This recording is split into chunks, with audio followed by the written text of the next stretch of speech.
Hello students, welcome to I exam B. This is Sonal सिकलानी।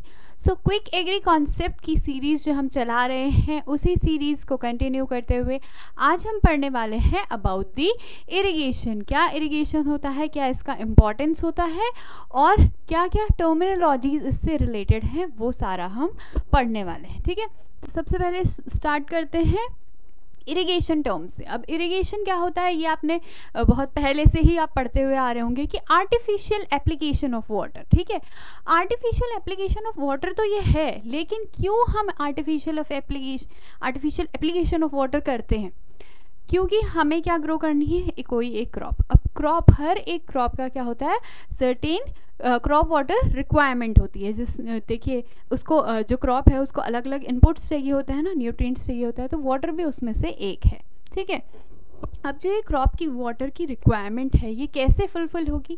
या तो rainfall हो, monsoon season में रेनफॉल होती है, उससे वाटर जाता है ना, क्योंकि जो प्लांट है वो कहाँ से वाटर लेगा, नीचे सॉइल से लेगा, तो सॉइल में वाटर कहाँ से आएगा, या तो रेनफॉल से आएगा या फिर जो सॉइल है उसी में मॉइस्चर इतना प्रेजेंट हो।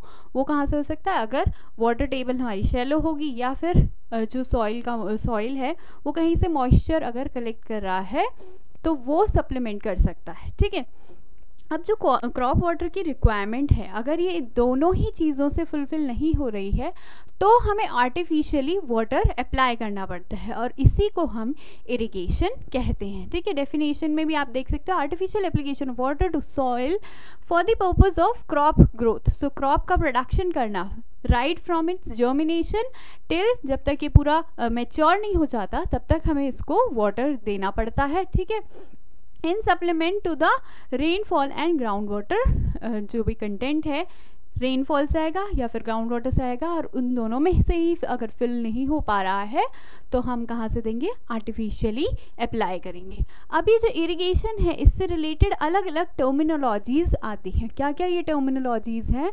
इसमें है पहली जो टर्मिनोलॉजी है दैट इज़ इनफिल्ट्रेशन। ठीक है, पर्कुलेशन हम उसके बाद पढ़ेंगे, इनफिल्ट्रेशन पहले हम पढ़ लेते हैं।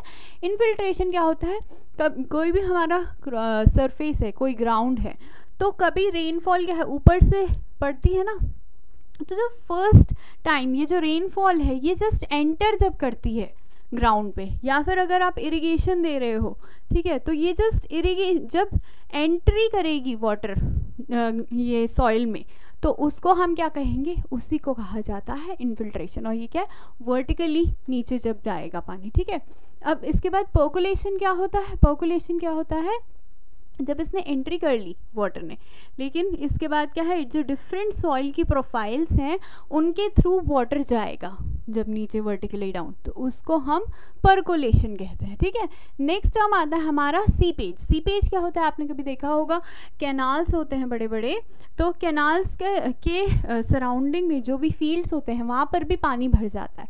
अब साइड में कैसे पानी भर गया, क्योंकि ये एक प्रोसेस होती है सीपेज की। सीपेज के थ्रू क्या होता है, वाटर जो है हॉरिजॉन्टली मूव करता है थ्रू द सॉइल पोर्स, या सॉइल के अंदर से जो भी स्पेसेस उसको मिलते हैं वहाँ से हॉरिजॉन्टली मूव करता है, तो उसको कहते हैं हम सीपेज। ठीक है, नेक्स्ट टर्म इसमें आता है लीचिंग। अब लीचिंग क्या होगा, देखिए लीचिंग पर्कुलेशन को ही कहेंगे, लेकिन जब ये पानी अपने साथ सॉल्युबल सॉल्ट्स यानी कि सॉल्युबल मिनरल्स को जब अपने साथ लेके आएगा तब हम उसको लीचिंग कहेंगे। ठीक है, so that is leaching. Next है हमारा रन ऑफ। रन ऑफ की कंडीशन क्या होती है, अब देखिए जब पहले रेनफॉल होती है, रेनफॉल होने के थोड़ी देर बाद क्या होता है, अगर धीरे धीरे रेनफॉल हो रही है तो एक बार ये ऐसी कंडीशन आ जाएगी कि जितने भी सॉइल के पोर स्पेसेस हैं वो सारे फुल हो जाएंगे। ठीक है, फुल जब हो जाते हैं तो फिर पानी इनफिल्ट्रेट नहीं कर पाता, इंस्टेड क्या करता है, ये जो सरफेस है इसी के ऊपर हॉरिजॉन्टली मूव करने लगता है, तो इसको कहते हैं क्या, रन ऑफ।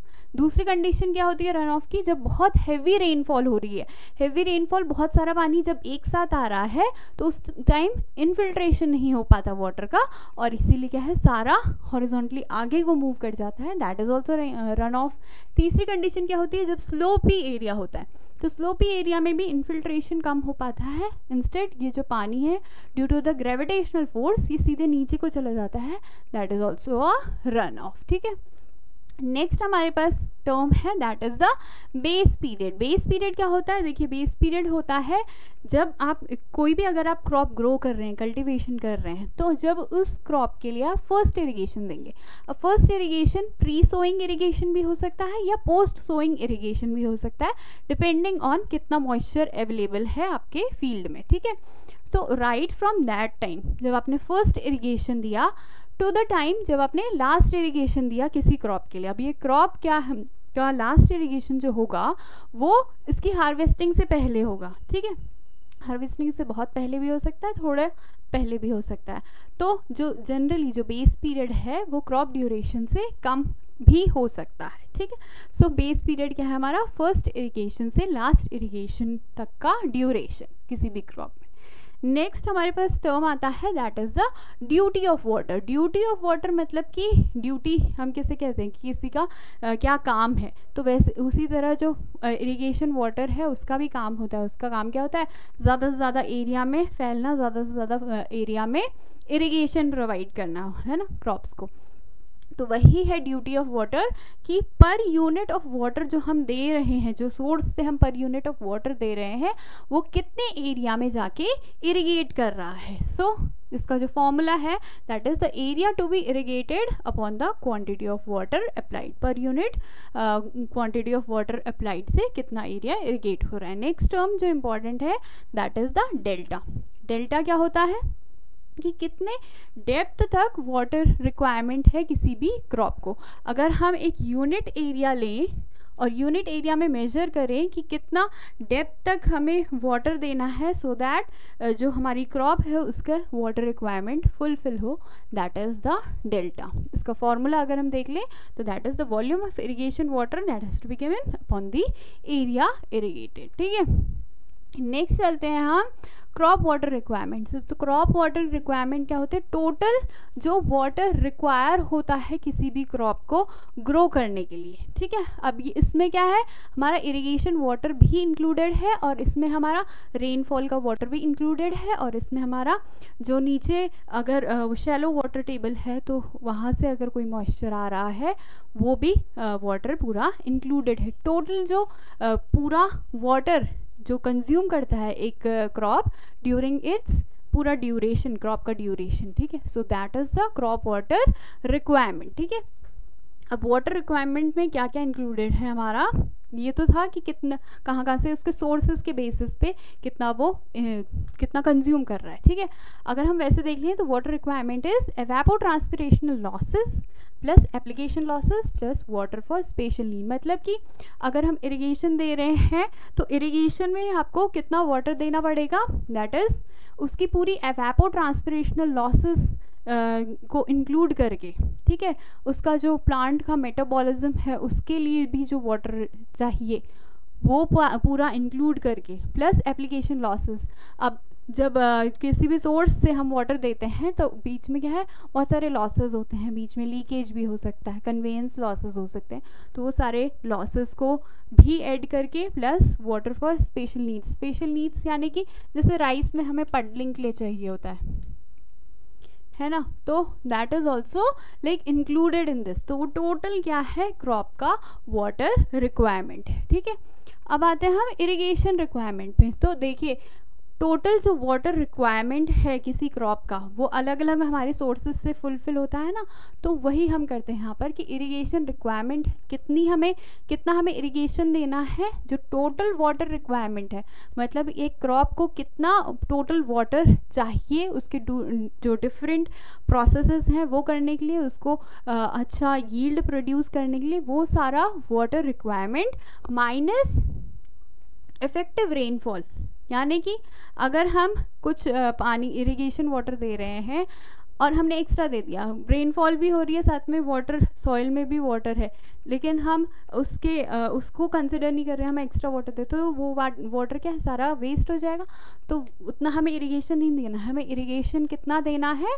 जितना रिक्वायरमेंट हो। मतलब कि टोटल जो वाटर रिक्वायरमेंट है उसमें से कितना सप्लीमेंट किया जा रहा है हमारा रेनफॉल से और कितना सप्लीमेंट किया जा रहा है नीचे ग्राउंड वाटर से, उसको जब हम माइनस कर देते हैं तो जो जितना वाटर हमें देना है that is the irrigation water, ठीक है।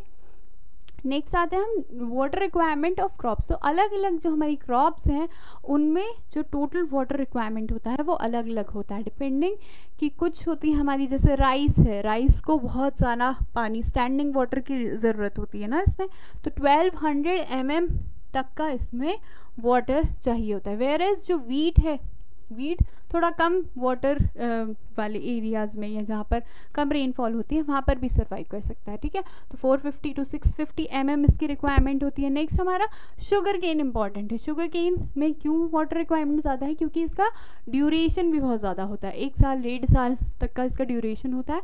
तो उस ड्यूरेशन में जितना इसको वाटर रिक्वायर्ड होता है दैट इज़ अराउंड 1500 to 2500। ऐसे ही अलग अलग क्रॉप्स का आप यहाँ पर देख सकते हो कितना कितना वाटर रिक्वायरमेंट है। नेक्स्ट है जो क्रिटिकल स्टेजेस फॉर इरिगेशन, यानी कि देखिए कोई भी क्रॉप होती है उसमें कुछ क्रिटिकल स्टेजेस होती है जिस टाइम पे डेवलपमेंट हो रहा होता है, ठीक है।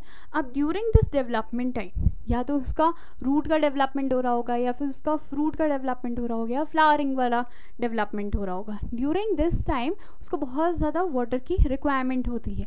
अगर इसी टाइम पे आपने वाटर नहीं दिया तो उसकी जो यील्ड है, जो हमें इकोनॉमिकल पार्ट चाहिए, उसकी यील्ड क्या हो जाएगी? कम हो जाएगी। So these are like scientist ने डिफरेंट रिसर्चेस करके ये ढूंढे हैं कि कुछ हमारे मॉइस्चर सेंसिटिव स्टेजेस होती हैं जहाँ पर वाटर देना इम्पॉर्टेंट है। इसीलिए जैसे राइस है हमारा, तो इसमें पैनिकल इनिशिएशन से फ्लावरिंग तक इम्पॉर्टेंट है, ठीक है। वीट है, इसमें 6 हमारी क्रिटिकल स्टेजेस होती हैं। ऐसे ही मेज़ है, इसमें नी हाई स्टेज, टेस्लिंग स्टेज और सिल्किंग स्टेज में वाटर देना इम्पॉर्टेंट है। ऐसे ही अलग अलग हमारी क्रॉप्स है, इनमें इन स्टेजेस में वाटर या इरिगेशन देना इम्पॉर्टेंट है, ठीक है। तो ये था सारा जो इरिगेशन है उससे रिलेटेड टर्मिनोलॉजीज और क्रॉप में कितनी वाटर की रिक्वायरमेंट होती है उसमें, उसके बारे में, ठीक है। ऐसे ही अगर आपको और भी कॉन्सेप्ट जानने हैं तो आप हमारे चैनल पे जाके एक प्लेलिस्ट अलग से दी गई है, वहाँ पर आप जाके चेक कर सकते हो। अलग अलग कॉन्सेप्ट्स पे हमने वीडियो बनाई है। अगर आपकी कोई डिमांड है, आप चाहते हो कोई टॉपिक कवर करना, तो नीचे कमेंट सेक्शन में लिख सकते हो। Thank you for watching.